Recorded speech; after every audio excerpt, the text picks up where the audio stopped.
Hai semuanya, balik lagi sama Calon Sarjana. Tiap hari kita buka internet, isinya tuh itu-itu aja kan? Scroll sosmed, nonton YouTube, belanja online. Ya, kelihatannya kita udah tahu ya semua sudut internet. Tapi itu salah besar. Di luar sana, di bagian internet yang gak akan pernah kalian temuin di Google, ada beberapa website yang isinya tuh jujur aja bikin merinding ya. Nah, kali ini kita akan kupas tuntas situs-situs paling aneh dan juga misterius yang pernah ada. Udah penasaran? Hai, aku Jenny, yuk kita bahas. ErixAngelFire.com. Pertama-tama ada website aneh dan bikin bingung yang namanya ErixAngelFire.com ini ya teman-teman. Jadi website ini tuh sebenarnya udah jadi kayak urban legend kali ya kalau bisa aku bilang. Tampilannya aja masih ala-ala website tahun 2000-an tuh. Nah kalau kalian buka, tampilannya kayak situs info kesehatan gitu deh. Isinya juga membahas penyakit aneh yang namanya Enrich dan istilah medis Gomex. Masalahnya kalau kamu Google, dua penyakit itu nggak ada ya, fiktif. Pas makin diteliti pun, website yang majang foto seorang dokter perempuan ini ternyata bisa berubah jadi ke-glitch gitu apabila kalian ngekliknya secara terus-terusan. Bahkan di klikan kelima ada pesan begini, bangunlah dan terima kasih telah mengunjungi situs web kami. Jelas ini bukan situs medis beneran ya. Keanehan ini sayangnya nggak berhenti di situ. Waktu dicek halaman lain, mereka ternyata juga menyediakan satu PDF yang tersembunyi gitu di dalam kode, di mana isi dokumennya ada 634 halaman yang ditulis dalam bahasa Thailand. Terus ada video tersembunyi yang menunjukkan cewek nge-glitch tuh sambil nyebutin angka-angka.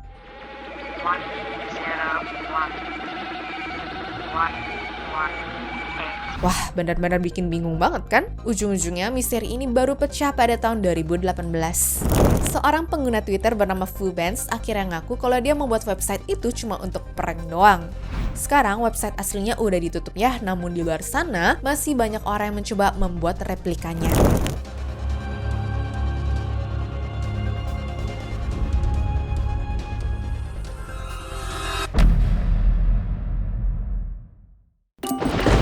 Mortis.com. Di tahun 90-an waktu internet lagi rame-ramenya, banyak yang pada bikin website pribadi gitu dengan harapan bakal ada orang yang ngintip website mereka kan? Nah, ternyata website Mortis.com ternyata kebalikannya ya. Situs yang punya arti mati ini selama bertahun-tahun gak pernah ada update dan gak terlihat ada aktivitas apa-apa juga. Seenggaknya sampai di tahun 2011, ada orang yang nyebut website Mortis.com di platform 4chan. Jelas internet langsung kepo ya. Dari sini orang-orang langsung pada datengin situsnya, berusaha ngehack dan nyari tahu pemiliknya juga. Yang mereka temuin lumayan ngagetin teman-teman karena website itu menyimpan files individual sampai ukuran terabyte. Buat website yang nggak ngapa-ngapain kok bisa nyimpan files sebanyak itu ya? Nah setelah investigasi lebih lanjut, ternyata pemiliknya adalah Thomas Ling yang ngedaftarin websitenya di tanggal 14 November 1997. Tapi pas dilacak, alamatnya nyasar ke gudang-gudang kosong. Makin creepy dong. Sampai akhirnya Thomas muncul sendiri dan bilang ke orang-orang untuk menjauhi websitenya karena situsnya itu hanya dipakai untuk menyimpan foto pernikahannya. Jelas gak ada yang percaya lah, foto nikahan segede terabyte itu seberapa banyak sih? Belakangan di bulan Januari tahun 2015, akhirnya misteri ini terpecahkan juga. Ada user Reddit yang berhasil tahu kegunaan website itu adalah untuk tempat menyimpan film-film bajakan. Ya, meskipun akhirnya bisa tidur tenang, tapi info ini gak terlalu bikin orang-orang jadi bersemangat karena saking udah banyak teori konspirasi yang beredar ya.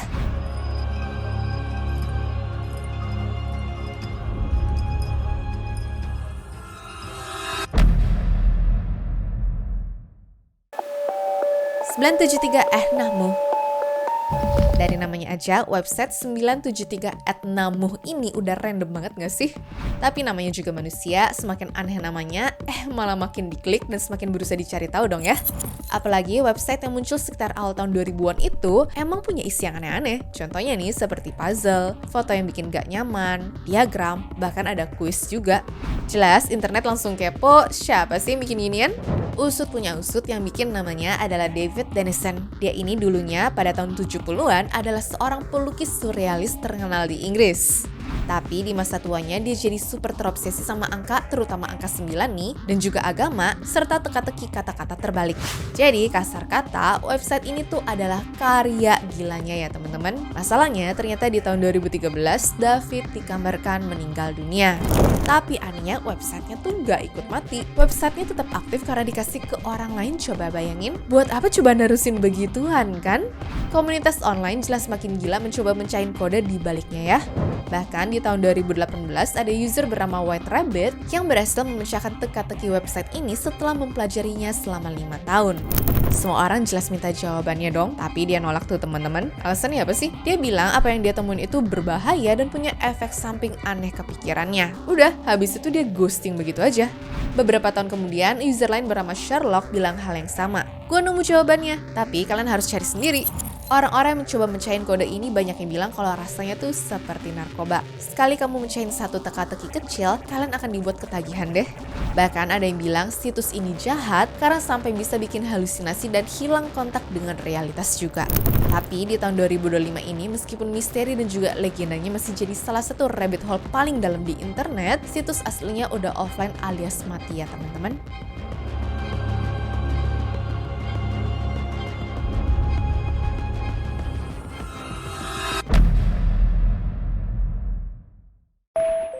Website pembunuh bayaran.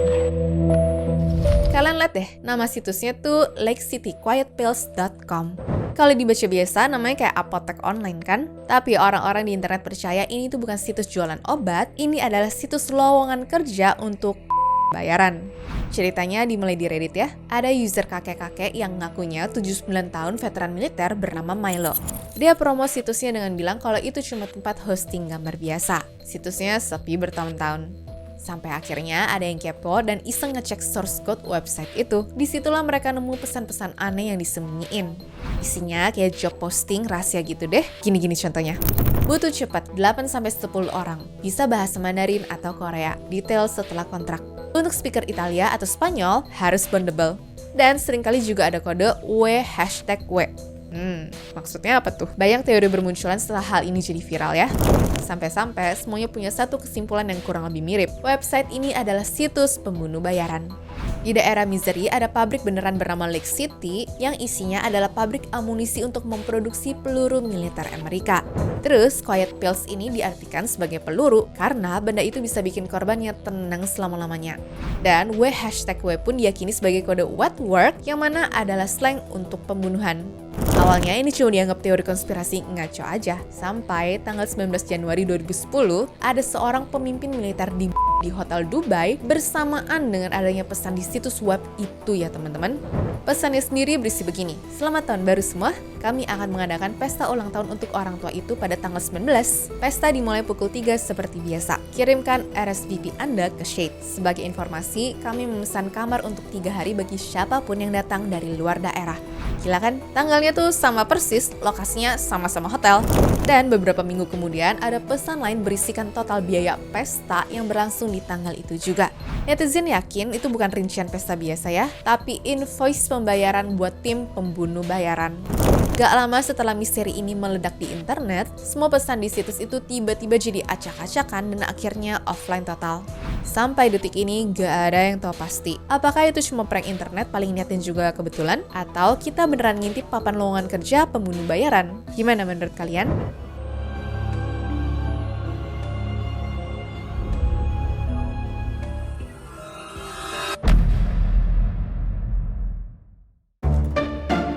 Zombo.com. Kalau pertama kali ngebuka situs ini mungkin bingung ya kalian, situs apa sih ini? Fontnya warna-warni, kosong, terus ada suara berulang-ulang juga lagi. Welcome. This is Zombo.com. Welcome to Zombo.com. You can do anything at Zombo.com. Orang-orang awalnya ngira situsnya tuh lagi loading atau rusak. Di bagian bawah ada link kecil untuk daftar newsletter. Nah, waktu diklik, halamannya cuma bilang, maaf, ini lagi nggak berfungsi. Makasih udah sabar. Disitulah orang sadar, situs ini tuh nggak rusak. Ya emang sengaja dibikin gini aja. Kepo dong orang-orang, siapa sih yang bikin dan juga buat apa sih? Nah, waktu dicari tahu, pemiliknya adalah Joshua Levine, di mana alamat yang didaftarkan adalah sebuah bangku kosong di taman tengah kota gitu ya teman-teman. Bahkan nomor telepon yang didaftarin pun nggak bisa dihubungi. Seakan-akan dia cuma ngedaftarin domainnya, membuat situsnya, lalu ditinggalin begitu aja kan? Sampai sekarang websitenya masih online ya, tapi jelas. Zombo.com ini adalah troll level dewa sih kalau menurut aku. Welcome to Zombo.com. This is Zombo.com.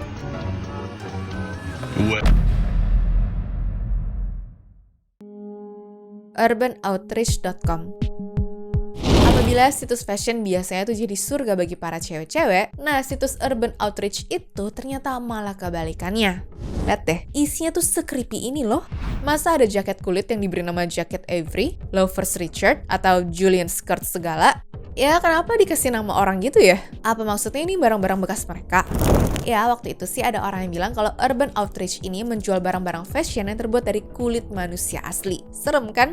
Tapi ternyata setelah diinvestigasi lebih lanjut, website ini tuh cuma aksi publisitas yang dirancang sama organisasi PETA karena manusia zaman sekarang udah berlebihan menggunakan kulit hewan pada fashion mereka. Ya ibaratnya sih PETA tuh pengen bikin kalian gak nyaman sampai akhirnya berhenti pakai produk dari kulit hewan ya.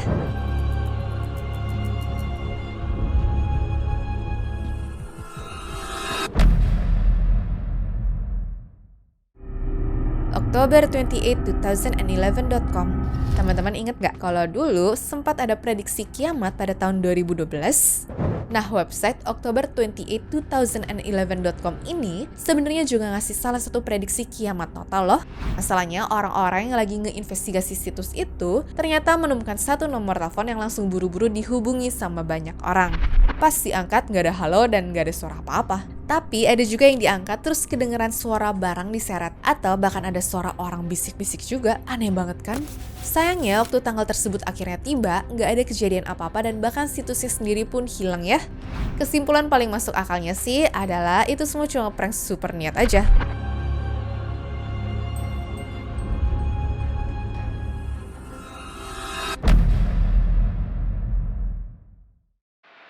Kekma.net.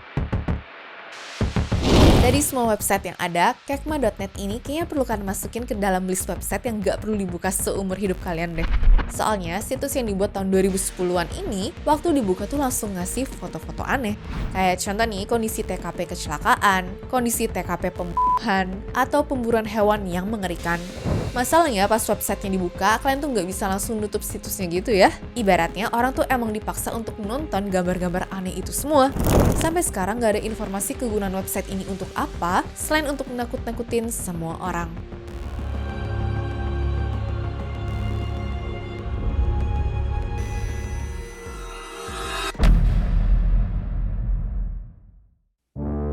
RunTheGauntlet.com. Tantangan buat maraton nonton video, itulah yang ditawarin sama website aneh bernama Run the Gauntlet yang muncul pada tahun 2015. Jadi, kalian harus nontonin video-video aneh yang harusnya tuh nggak perlu kalian lihat. Konsepnya kayak video game di mana kalian ditantang untuk nonton videonya demi bisa naik level. Isinya aneh-aneh deh. Kayak ada 2 orang adu panco tapi tangannya kepelintir. Terus ada yang matching tapi kelnya nyangkut di area private laki-laki. Atau ada juga remaja yang pengen lompat ke dalam kolam renang, tapi malah berujung mendarat muka duluan ke tanah. Situs ini murni dibuat untuk shock value aja. Mana sekali nonton, kalian tuh nggak bisa nge-skip videonya sama sekali lagi. Jadi daripada nyari perkara, mending gak usah dibuka-buka sama sekali ya. Anyways, cukup sampai di sini ya guys video hari ini. Sampai jumpa di video selanjutnya. Dah.